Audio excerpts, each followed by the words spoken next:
Онда бастай берсе болады да сонда. Иә, иә, Ой, иә. мгм. Бүгінгі тақырыптар үш тақырып. Ол адам өмірінің басты мақсаты, отбасылық өмірдің, яғни қасқаштың мақсаты, және де қалай бақытты бола аламыз. Осы үш тақырып, ол біріншіден жаңағыдай мен бақыт туралы кішкене айткым келеді. Барлық адамдар осы өмірде бақытты болғысы келеді, ләззаттанғысы келеді, рахаттанғысы келеді, бірақ ол рахат және ол ләззат алу көбінесе осы денеге байланысты.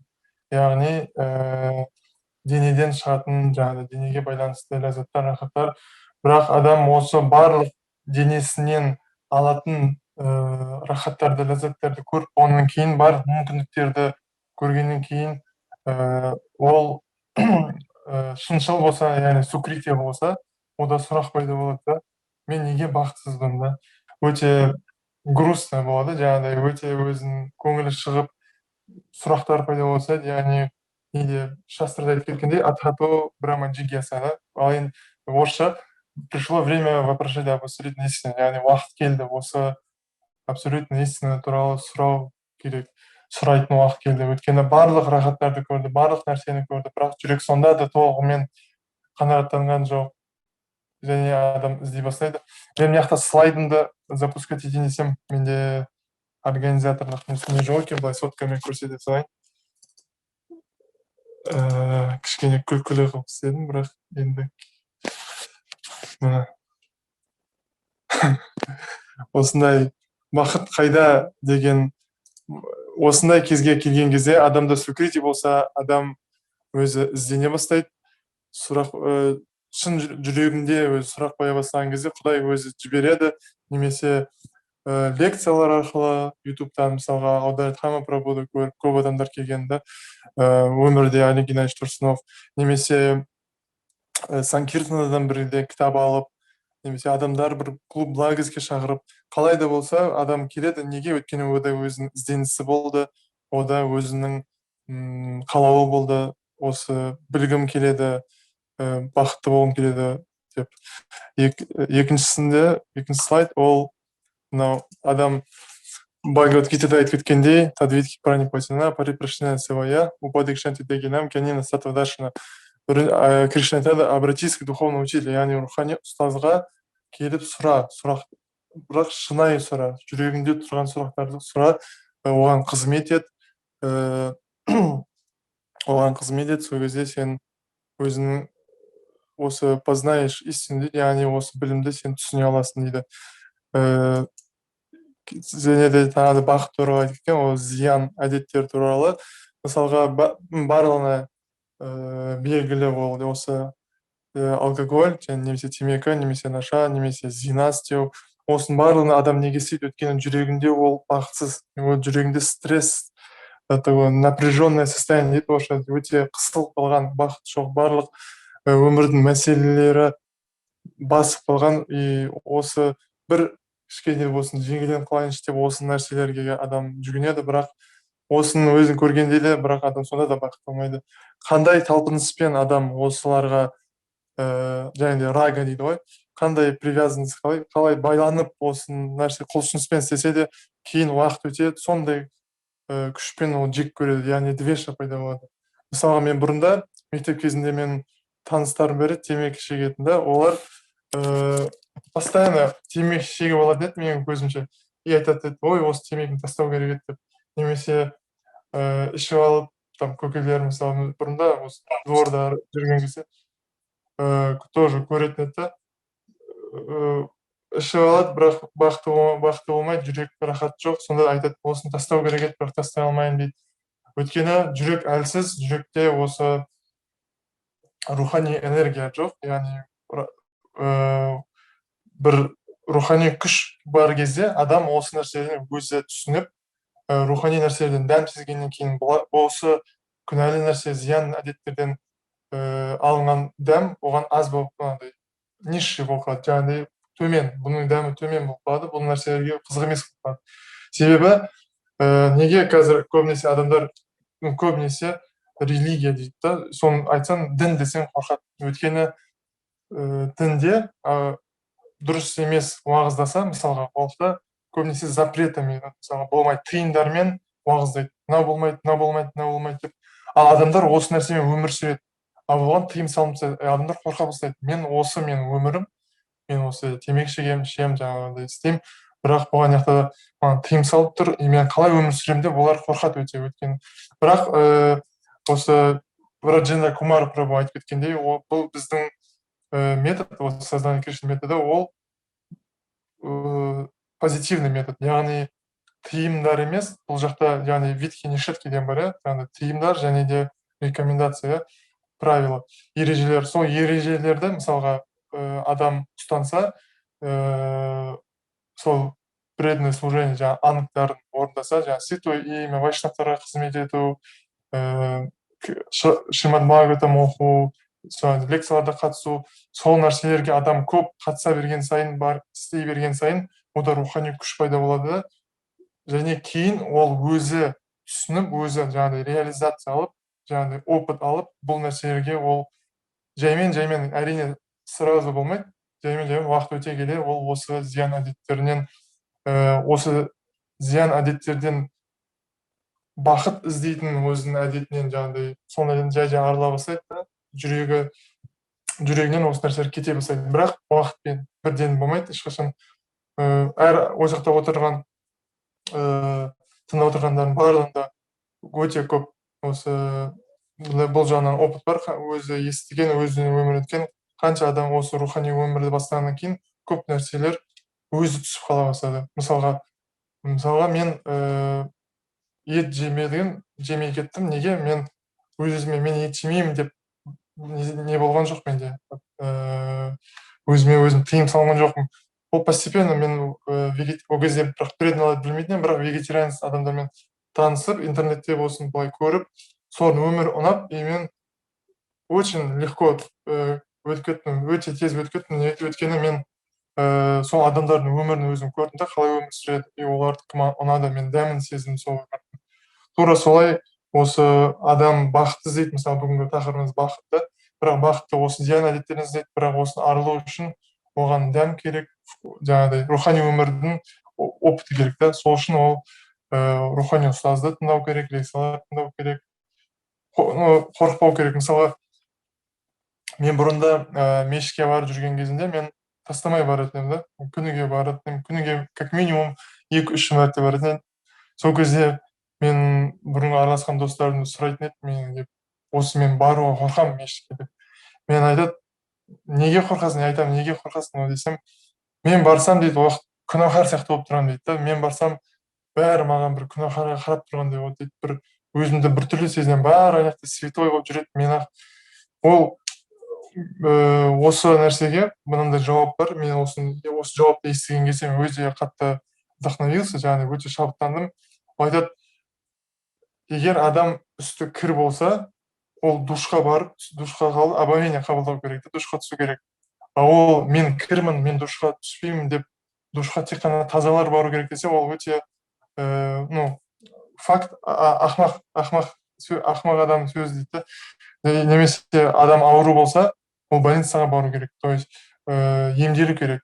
Мен аурумын, больницаға тек қана андай ауру жоқ адамдар бару керек деп ешкім айтпайды. Тура солай осы рухани өмір, рухани практикада да бізде жүрек аурулары да бар бізде, жаңағыдай ашу, шаң боламыз, нәпсі боламыз, жаңағыдай осы зиян-әдеттер, осыдан емделу үшін біз наоборот керісінше осы рухани өмірге талпыну керек. Сол кезде біз жайменен уақытпенен осы нәрсені жеңе аламыз. Осылай екінші тақырып, ол жаңағыдай осы грехастха ашрам туралы, жоқ, адамның өмір мақсаты туралы. Сол кезде Шрила Прабхупада айтып жатыр, осы өмірдің адам денесін қабылдағаннан кейін біздер ол өз-өзін тану керек. Өйткені бізге ақыл беріледі, соны біз пайдалану керекпіз. Және Шри Чайтанья Махапрабхудан сұраған кезде осы өзін тану туралы, насчет самосознания, ол бірінші жауап берген екен, варнашрама дхарма. Варнашрама дхарма деген ол міндеттер бар, және де ережелер бар. Шрила Прабхупада айтады, егер адам осы ережелерді, осы міндеттерді атқармаса, ережелерді ұстанбаса, ол жануардың өмірінде, жануарлық деңгей, өмірлік жаңағы деңгейге түсіп кетеді санасы. Бірақ ақылы бар, бірақ оны қолданбайды. Сол үшін бірінші надо стать цивилизованным человеком дейді шилпробада. Яғни адам осы ережелерді ұстану керек, міндеттерді орындау керек. Мысалға, адам үйленгісі келетін болса, оған грехаск ашрам бар және оған міндеттері бар. Брамачари болған кезде ол үйренеді, ол көп нәрсеге үйренетін ашрам бірі. Одан кейін ол үйленгісі келсе үйлен, немесе көп адамдардың ішінен аз адам ол өмір бақи брамачари болып, кейін саньяс ашрамға өтіп кетеді. Және де варны бар, яғни браман, кшатри, вайша, шудра, да, осы варналардың ішінен өзінің табиғатына сәйкес, өз табиғаты қандай соны орындап, және де ашрамында да міндеттерін орындау керек. Мысалға, грехаск ашрам ол вараша кармада өте маңызды орын алады, өйткені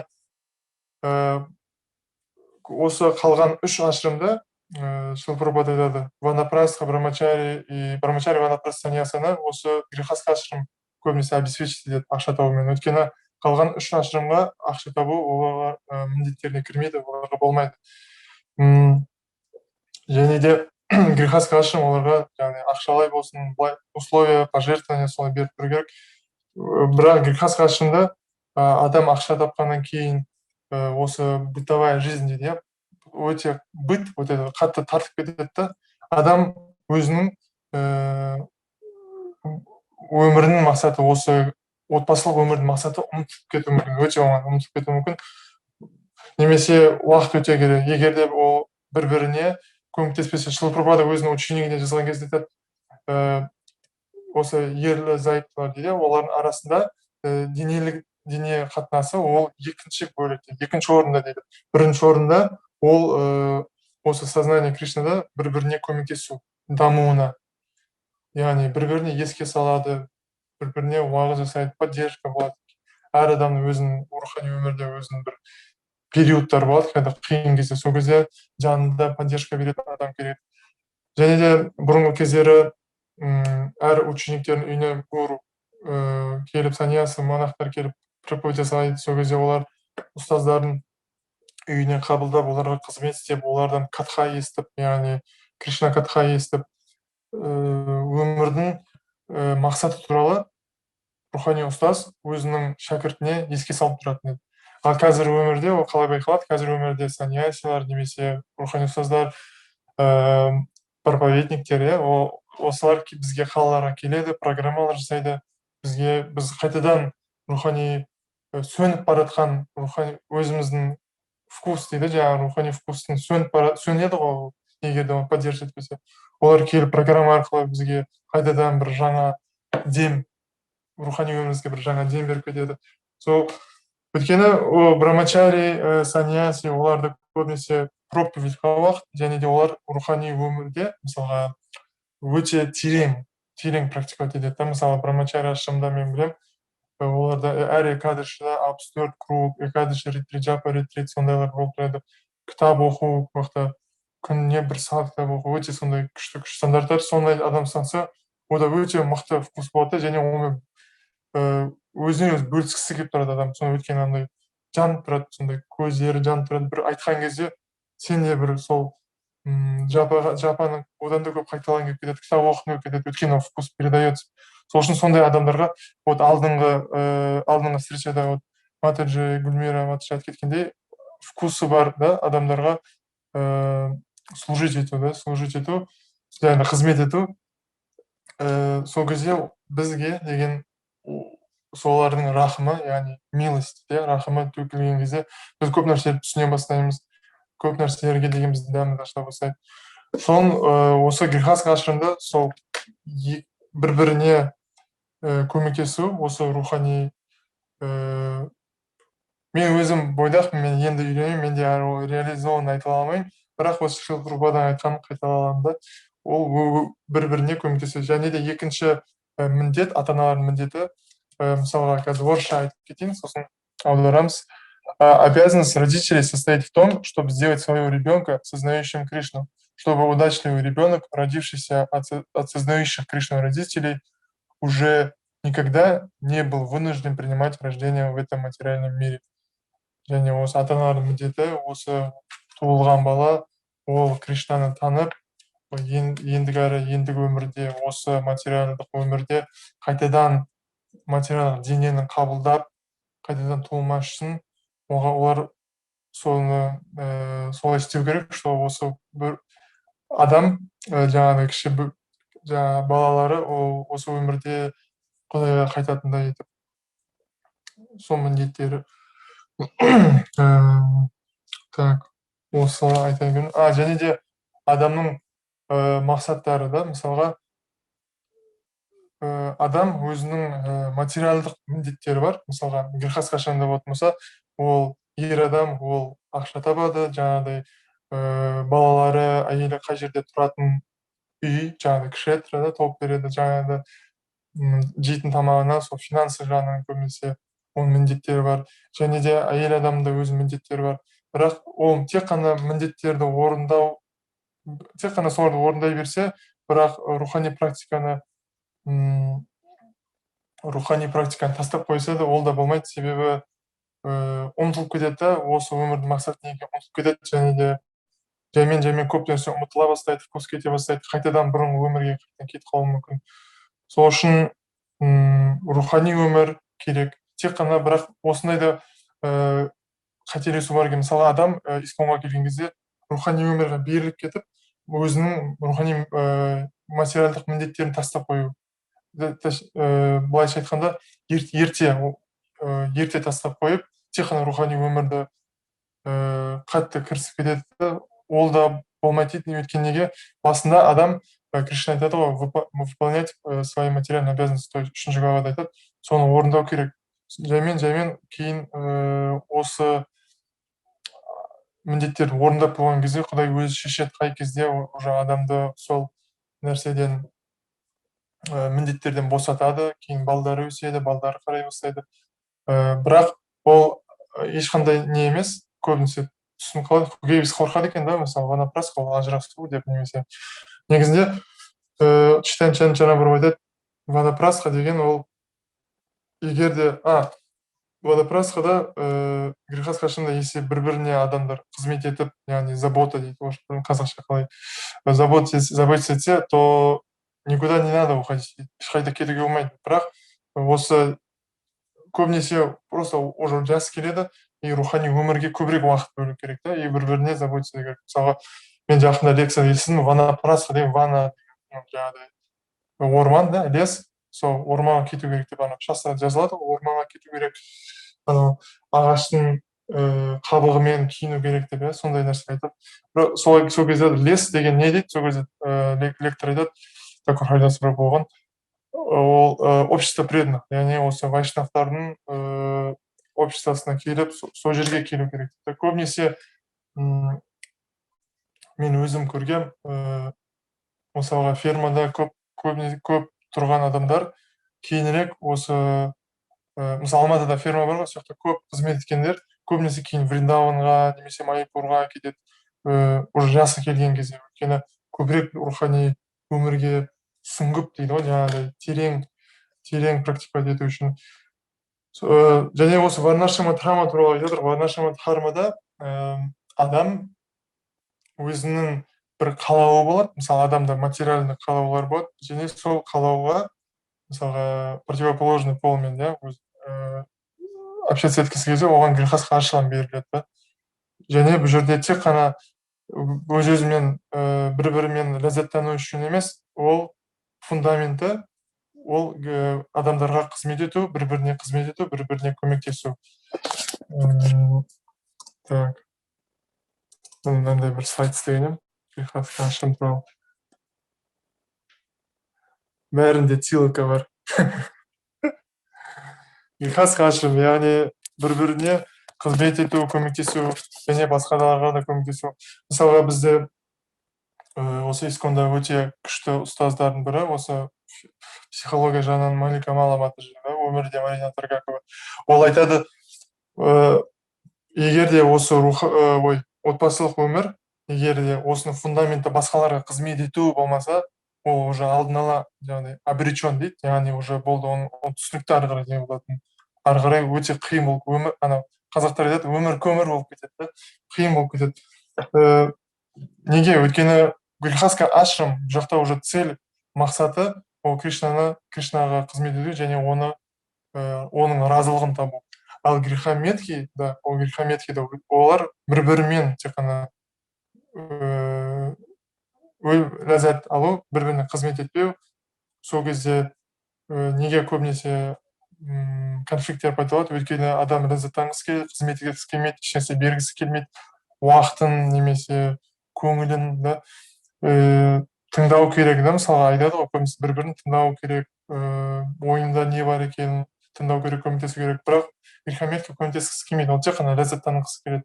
Ал екеуі де бір бірін ләззаттанғысы келсе, екеуі де бергісі келмесе, сен маған неге үйттің, сен маған неге үйттің деп көбінесе конфликттерге алып келеді. Сол үшін грехаскашында бірден мақсат қойылады: адамдарға қызмет ету, Құдайға қызмет ету, оның разылығын табу және бір біріне осы рухани өмірде көмектесу. Вот. Осылайша және де осы рухани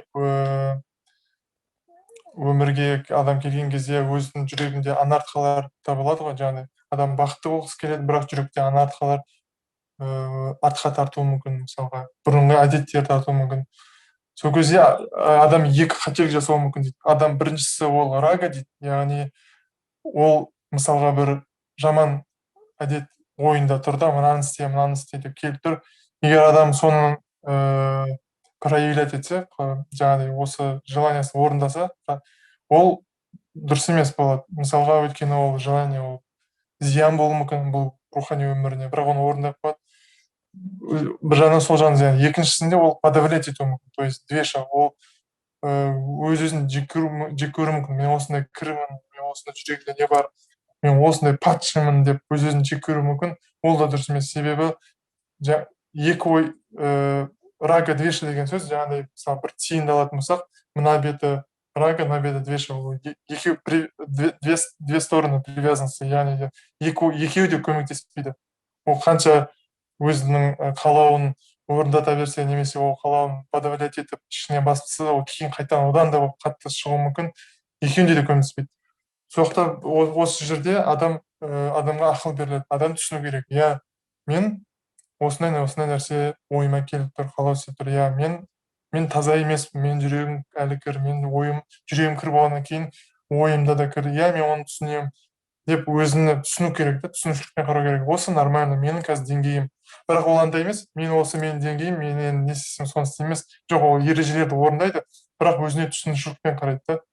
Және сол жаман зиян әдеттерден арылуға көмектесетін нәрселерді істейді. Мысалға,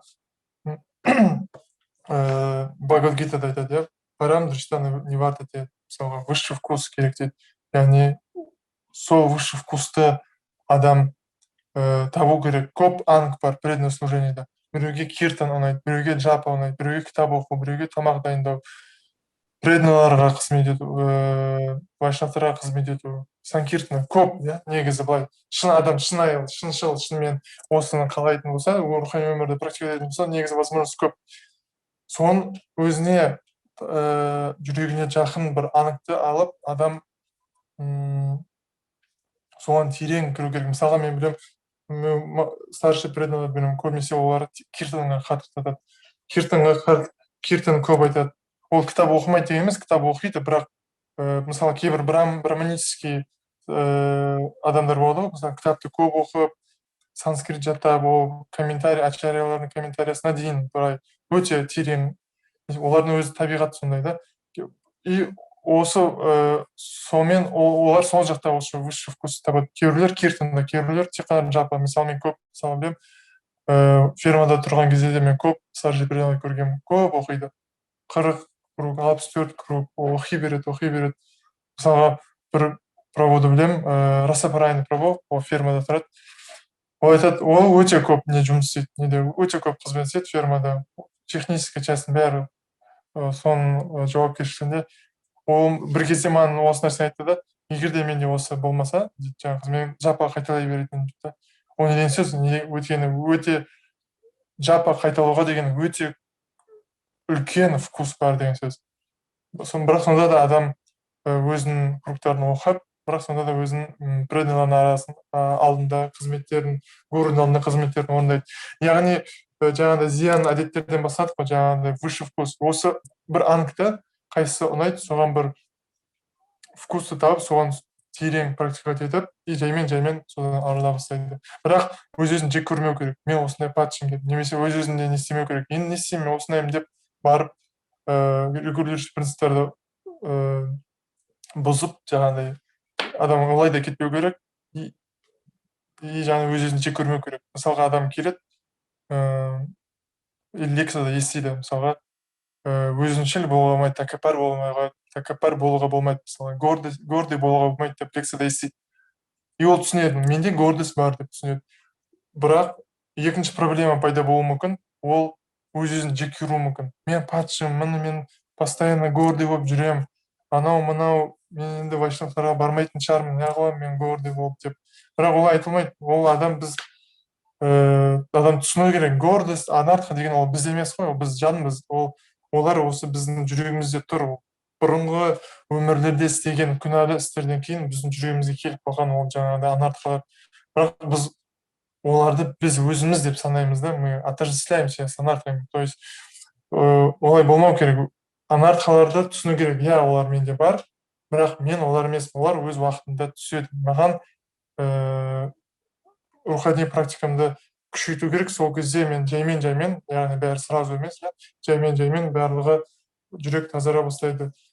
Даже адам мысалға сол бір жаман нәрселерден арылу, жаңағыдай анархиядан арылуды басты мақсат қойып қойса, яғни ол да бір мақсат да, жүрек тазарту, бірақ басты мақсат қойып қойса, кейін ол өзінің зиян әдеттеріне, жаңағыдай вредный привычкаларда бір падение болып қалса, срыв болып қалса, ол өз-өзін осы жерде тоқтап қалуы мүмкін рухани өмір. Өйткені айтады, мен осылай практиковать етемін, не істемеймін, сонда да кетпей жатыр деп.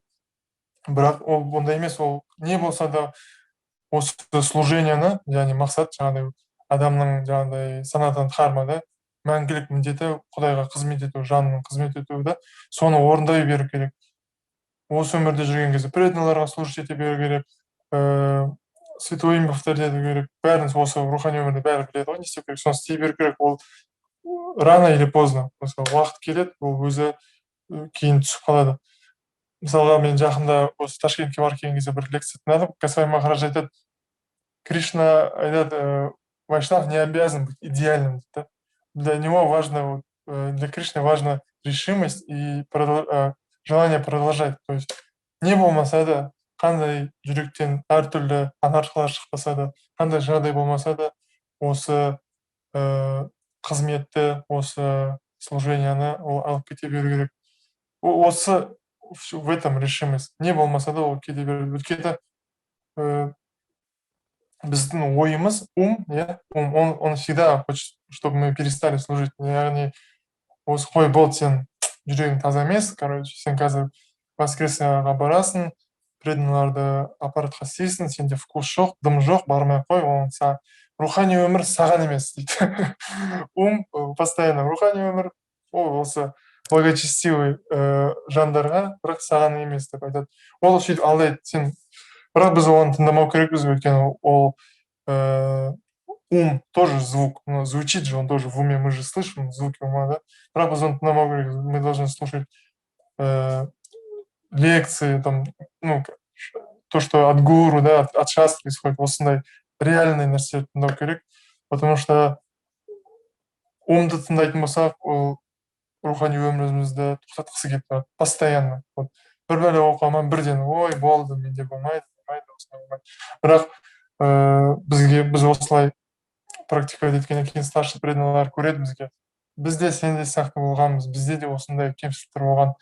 Тек қана алға жалғастыра бер. Мен бір старший преданный бар, к которому я постоянно обращаюсь, и он постоянно айтады маған, просто продолжай. Вот қашан жазбасам да жазамын, осындай қиыншылық болып жатыр, мынандай болып жатыр, жапа жақ қиын болып жатыр, мынау жақ қиын болып жатыр деп жазсам, ол айтады: просто продолжай, потому что уақыт керек, бір дестен болмайды. Өйткені біз бір дестен алатын болсақ, рухани нәрселерді бір дестен алатын болсақ, біз можем это обесценить, то есть дымға қылмаймыз, тым ценить етпеуіміз мүмкін, бағалай алмаймыз.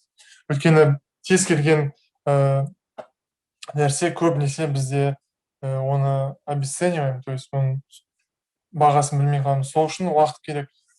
Жақында бір старший преданный лекциясын тыңдадым, ол айтады: қараңыздар дейді, қанша өмір бойы біз воплощение, жаңағыдай самсарада келе жатыр, қанша өмір жануар денесінде болдық, адам денесінде болып, қайтадан былай келдік, жүрегіміз настолько кір дейді, что кали-югада туылдық, да, осындай біртүрлі заманда.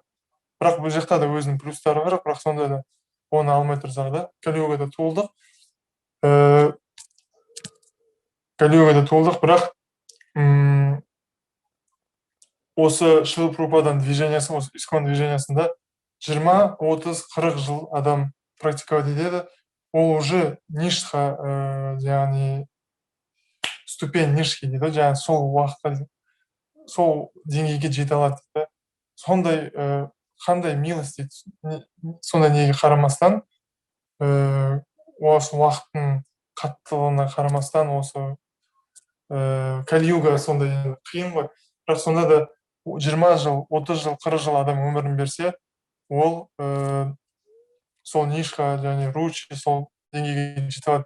Сол кезде ол рухани өмірінде более стабильный болады, ода өзі вкус, яғни дәм пайда болады. Солай. Енді мен кішкене тақырыптан ауып кеттім, бірақ соның барлығы жаңағыдай осы рухани өмірге келгеннен кейін адам сонда да тоқтамау керек, бір-біріңізге поддержка беру керек. Грехастха ашрамда особенно, өйткені бірге адамдар тұрады, поддержка беру керек. Осылай. Жақында менде ой келді. Мен фермада, менде бір служением бірі, менде Шримад Бхагаватам расписаниясын адам Саша Преданларды шақырып сондай болған. И бір матаджи айтты да, бұрыннан бері келе жатқан матаджи, сол менде лекция берейінші деді да, мен жарайды дедім, конечно, күнді айттым, жаңағыда стих айттым, міне Шримад Бхагаватам стих. Сол кезде бір нәрсе жазды, әлі есімде, ол қанша жыл өтіп кетті, 1 жыл, 2 жыл өтіп кетті. Айтады: хороший повод читать Шримад Бхагаватам дейді, жаңағыдай лекция. Ол кезде біз лекция бермесе оқисың, бірақ былай әшейін оқып қоя саласың, а лекция беретін болса бір жауапкершілік пайда болады, оны біреуге айту үшін өзінде түсініп алу керек дейді. Госвами Махарадж айтқандай, 2 сағат әшейін кітапты оқығаны ол тең дейді, егер де 15 минут оқу, бірақ 15 минут оқу біреуге түсіндіру үшін дейді. Өйткені біреуге түсіндіру үшін болғаннан кейін адам полностью миы қосылады да, мына жақта не айтып жатыр екенін өзі бір түсінгісі келіп кетіп, жаңағыдай неосознанно оқымайды да. Мысалы бізге маған старший преданный айтты, оқы, әшейін оқып жатырмын деп болмайды, өзі түсінгісі келіп кетеді, өзі қызығып кетіп, өйткені неге мен айту керекпін біреудің алдында, мен өзім түсініп алу керекпін деп, сондай бір талпыныспен. Тура солай осындай кездесулерде әр адамға мүмкіндік берген, вот Бахтиғали Прабхуға рахмет, барлығына мүмкіндік беріп жатыр. Өйткені любой адам қанша өзін жаңағыдай айтады, мен ешнәрсе бере алмаймын, мен лекцияда не айтамын, мен қазір мына жақта ыңқ деп 2 сөзді қоса алмай отырамын дейді, бірақ бірінші рет айтады, екінші рет айтады, кейін үйреніп кетеді. Сол кезде әр адам включенный болады, жаңағыдай келеді. Сондай бір ой келді.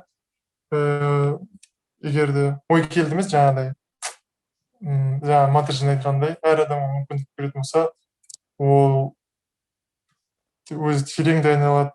Мысалға Бражендра Кумар Прабху ютубта көретін болсаңыз, ода уже 80 видео бар, 1 сағаттан көп. Әр видеода көп сұрақтарға жауап береді. Уже 3 жыл болды, 2017-тен бері, 4 жыл болды алып келіп жатыр.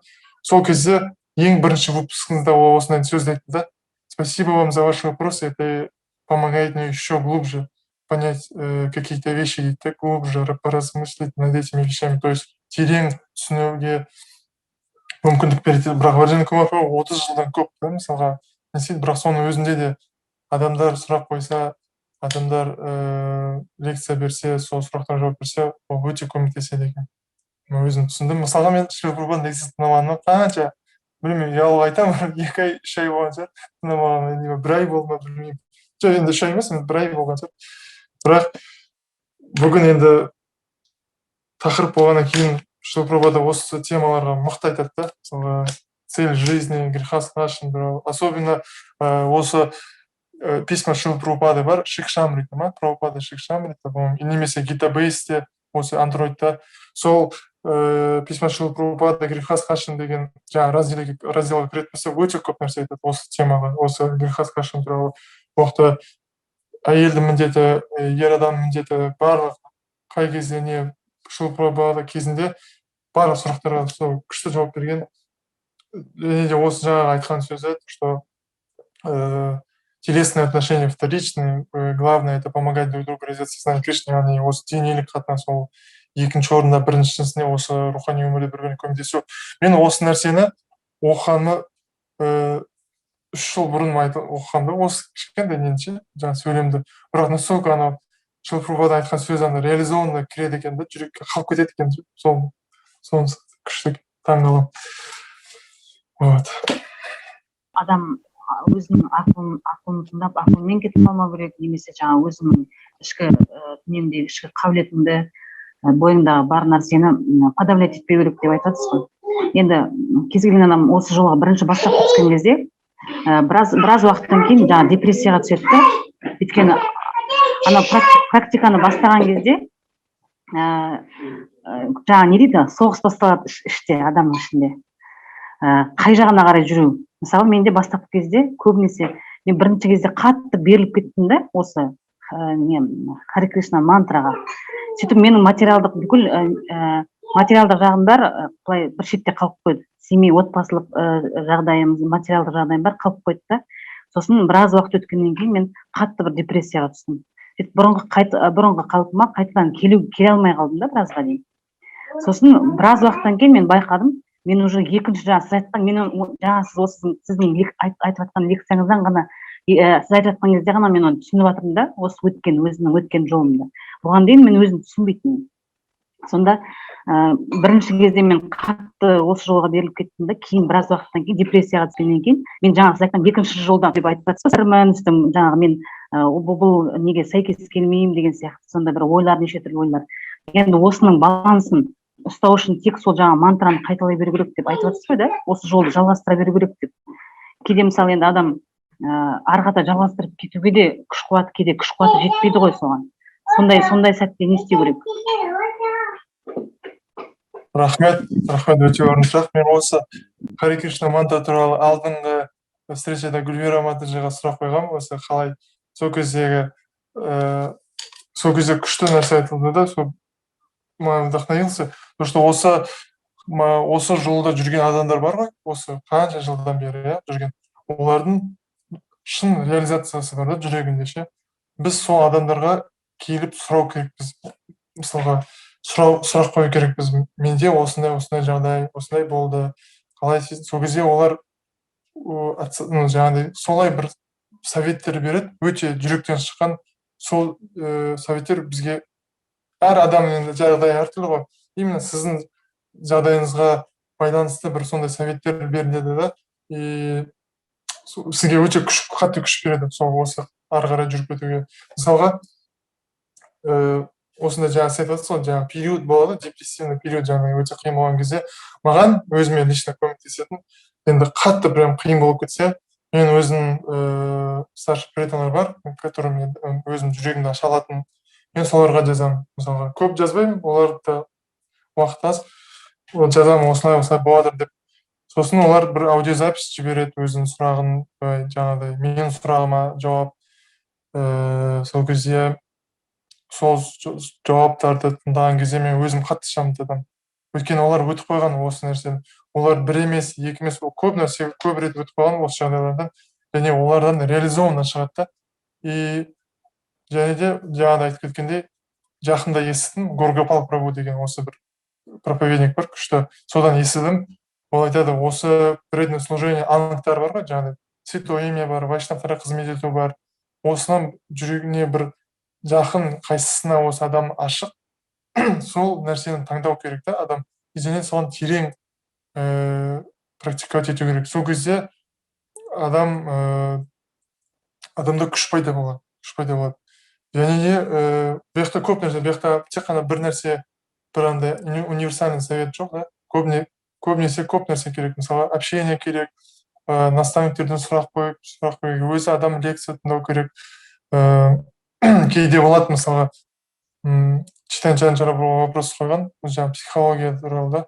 Адам настолько қатты депрессияға кіріп кеткен дейді, ол что уже святое имя қайтара алмайды. Анау менталитет, яғни ум, тонкое тело, да, өте ауыр болып кеткен, да, ол святое имя ешнәрсе қайтара алмайды. Сол кезде айтады, егер де адамда қатты сенім болмаса, сол кезде көмек алса болады дейді. Жаңағыдай өзінің психикасын туралап, яғни психический здоровье дейді, туралап, кейін жалғастырып кетуге. Бірақ ол енді андай жағдай, ауыр жағдай. Көбінесе общение көмектеседі, көбінесе сұрақтар көмектеседі. Маған өзіме лично көмектесетін ол киртан. Вот действительно андай 20 минуттық, 30 минуттық киртан емес. Мысалы, 1 сағат, 1,5 сағат, 2 сағат біз фермада балдармен істейтіндік өте күшті көмектеседі. Сол шыққаннан кейін прям жүрек деген андай состояние жақсы болып тұрады. Екіншіден, жаңағыдай старший адам болу керек, жүрек аша алатын, соған жүрек ашып, содан совет сұрайтын. Осы нәрсе көмектеседі маған көбінесе осылай. Осы мына старший преданный отыр, солар қосып жіберсе, осы рухани өмірде депрессия болған кезде, уже күш жоқ кезде сіздерге не көмектеседі? Айтып жіберсеңіздер, өтініш. Иә, Харе Кришна. Бөлісуге болады. Ол жаңағы Бағжан дұрыс айтып отыр. Кімді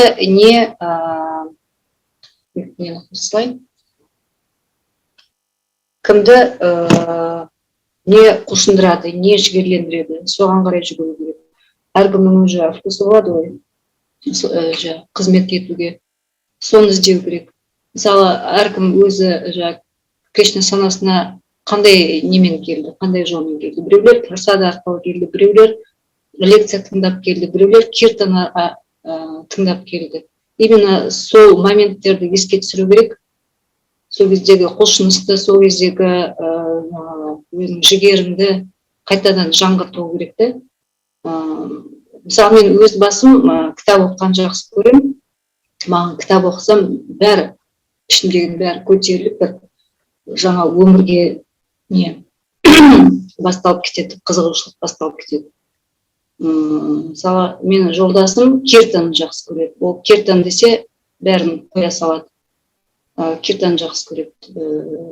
Сол сияқты әркім өзінің жаңағы изюминка дейді ғой, сондайсын тауып алу керек. Жалпы менде сондай, қысқаша если айтсам осылай. Мен бір ретте осы Москвада ашрам бар, Юрлова деген жерде, ашрам Бхактивиданта дейді. Сол жерде бір мықты брахмачари бар, Ананта Шри Прабу деген. Сол жаңағы, сол ашрамның несі да, руководитель, жаңағыдай, соқта басты брахмачаридың бірі. Сол айтады, егер де менде де осындай рухани өмірінде бұлт басып кетсе, дейді, жаңағыдай болады ғой, жаңағы тучи, когда наступает тучи, дейді, сондай бұлт басып кеткен кезде мен кіремін дейді да, мен кітап оқимын дейді. 1 сағат өтеді, 2 сағат өтеді, 3 сағат өтеді. Ол көп оқиды екен, бірақ мен ешқашан айтып оқымадым. 3 сағат, 4 сағат өтеді. Сөйтіп оқимын дейді, комнатадан шығамын дейді. Мен болды дейді, мен өмірім, мен уже көңілім ашылып, мен барып қызмет етуге күш пайда болып, жаңағыдай адамдармен сөйлесуге деген күш пайда болып, сондай әркімде әртүрлі, мысалға, біреуде, мысалы, Матаджи айтып кеткендей кітап оқу, біреуде киртан, біреуде тамақ істегісі келеді, вайшнавтардың разылысын іздегісі. Әркімде әртүрлі, сондай бір метод табу керек. Менде солай өзім. Бұндай басында фанатично бәрімізде сол бәрін тастап, рухани неге кірісіп кетеміз ғой. Содан кейін артынан ұмытып кетесің нелеріңді. Кейін қайтадан кішкене неткеннен кейін, период өткеннен кейін, фанатизм өткеннен кейін, жайлап бұрынғы қалпыңа келіп бастайсың, ойланып бастайсың әртүрлі депрессияларда. Депрессия деген енді ол саған депрессия дегенде де ол кризис деп, бізде депрессия емес, бізде кризис деп айтылады. бір бізде айтады, біздің әрбір өсіп осы рухани өмірге осы преданный служениемен айналысып бастаған кезде әрбір өзінің сенің жүрегің тазарған сайын, сенің өзің неткен сайын жоғары қарай сатыға көтеріле бересің да. Сол сатыға көтерілген сайын саған возможностьтар ашыла береді. Бұрын, сол возможностьтарды егер біз пайдаланып білсек, ары қарай кетеміз. Егер пайдаланбасақ, какой-то депрессия сияқты болып, сондай не болу керек та. Ол үшін сізге наставник болу керек, наставница, да. Сізді сопровождать ететін опыты бар, өзіңіз сенетін, жүрегіңізді аша алатын, сізден жоғарғы ятрыңызда болсын, или басқа не болсын, сондай көбінесе сол ятрада болғанды айтады да, себебі сіздің рухани өміріңізді көріп отырып, сізге соған қарай сізге ақылшы болатын, ақыл беретін өзінің несімен. Сондай реализованный жоғарғы старший вайшнавтардан, особенно матаджыларға, матаджа болған жақсы. Сондай жүрегіңізді аша алатын, сондай наставницаны тапқаныңыз жақсы. Ол үшін оны да бір жүрегіңізбен ету керек қой. Сондықтан көбіне мен өз өмірімде мен гурум алыста өте личный даршын бермейді. Сондықтан мен көбінесе гуруға нететін едім, алтардың алдында қандай бір вопросым болса, мен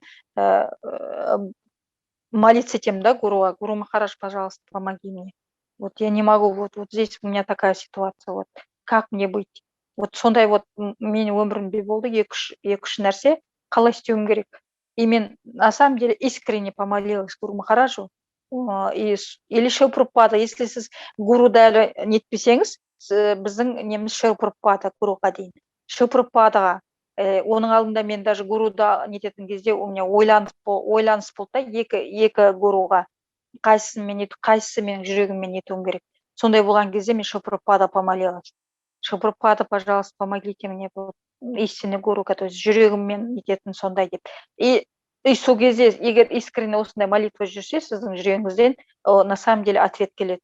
Ол біреудің гурулар через лекция келеді, или кітапты ашқан кезде келеді, или какой-то цитатымен, или через вайшнав. Әйтеуір қалай болғанда да сізге ответ келеді да солай.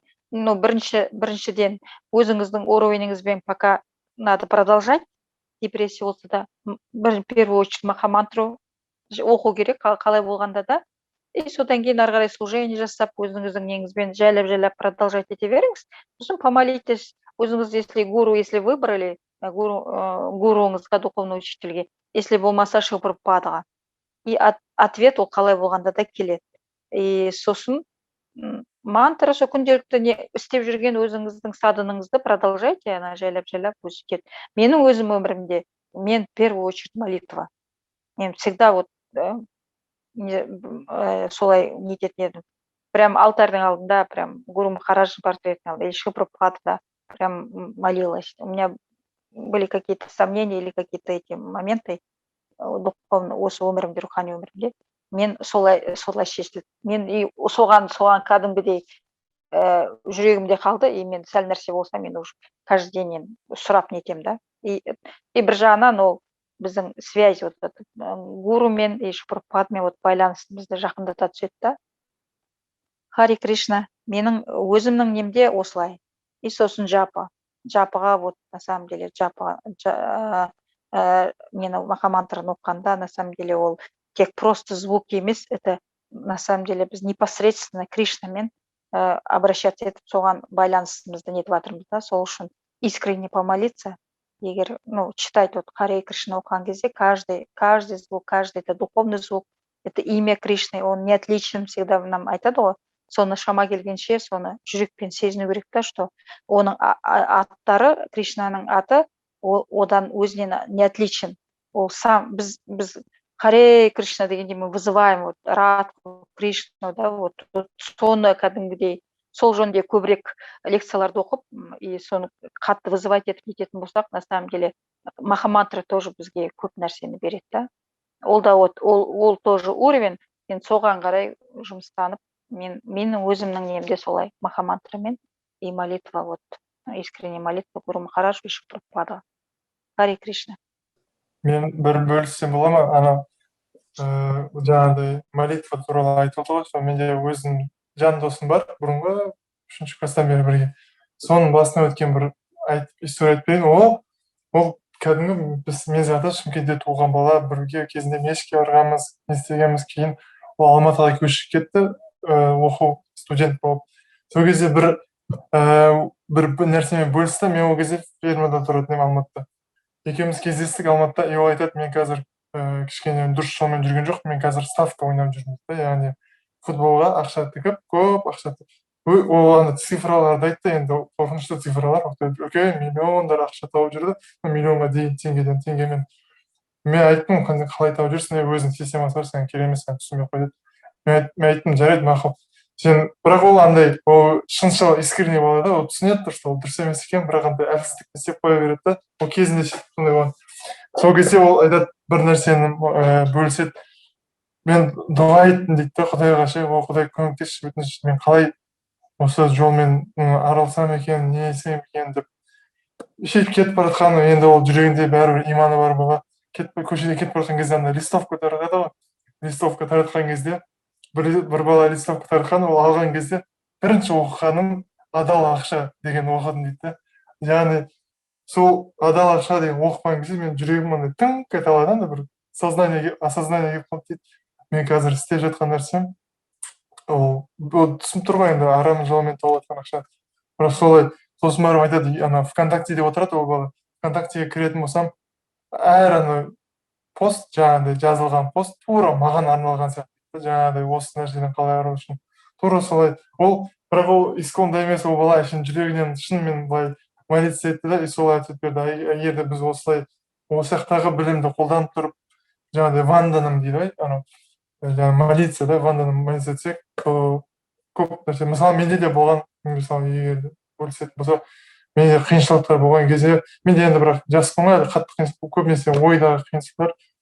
Сол кейін кезде мен мысалға Шилпрападан көбінесе маған письмасын айтады. Мен мысалы жаңағыдай хаттарын оқитын да, учениктерге жазған. Сол кезде көп рет өзіме не алғам, жаңағыдай көп рет өзіме ответ алғам. Мысалға фермада уже тұра алмай кеткеннен кейін, уже жаспын ғой, уже тұра алмай кеттім, онда қайту керек болды өзің қалама. Сол кезде де айтты, мен молиться еттім, менде бір қорқыныш болды да, егер де мен фермадан кетіп қалсам, мен болды маяға түсіп кетемін деген бір сондай бір иллюзия болды. Сол кезде мен наставниеме келіп айттым, осылай десем, ол айтады, сен ойлайсың дейді, осы сознание Кришна, сен қарап астына ферманың территориясына ғана бар деп. Ол бар жақта бар, өзің ятраңа барасың, преданналармен сөйлесесің, служить етесің, бәрі нормально болады деп. Сол кезде осындай советтер беріп, мен жүрегім кәдімгідей тынышталып қалды. Хотя ойда тұрған болмайды иллюзия, бірақ ол мен сондай басып тастады. Мен ойладым, қазір кетсем болды, мен бұрынғыдай бастаймын өмір сүру деп. Бірақ олай емес екен. Бұл жақта да преданналар бар, лекция бар, интернет бар, бәрін қолданып болады. Сосын жаңағыдай үйлену керек, үйлену жағынан да қалай болатынын білмедім. Өзім ашрамда іздеген кезде тоже болса молиться еттім. Бірақ андай шынымен ответ келу үшін, бірақ андай қиын жағдайда біз шынымен искренне молиться етеміз ғой. Сондай жағдайда болған кезде, мен молиться еткен кезде тоже хаттарда да, Шилпрапада да біз не отвергаем семейную жизнь деп бір ученик жазған. Наоборот, қазір қара, мен учениктерімнің шамасондар деп өзім учениктерін айтты, которые грехаска болып, сол жаңағы центрларды көтеріп жатқан. То есть молитва болса, жаңағы соны добавить етейін дегенім ғой. Өзім айтқан қосайын деген. Рахмет. Барлығына рахмет, поддержка, рахмет. Харе Кришна. Жай, Шилпрапада ки, жай.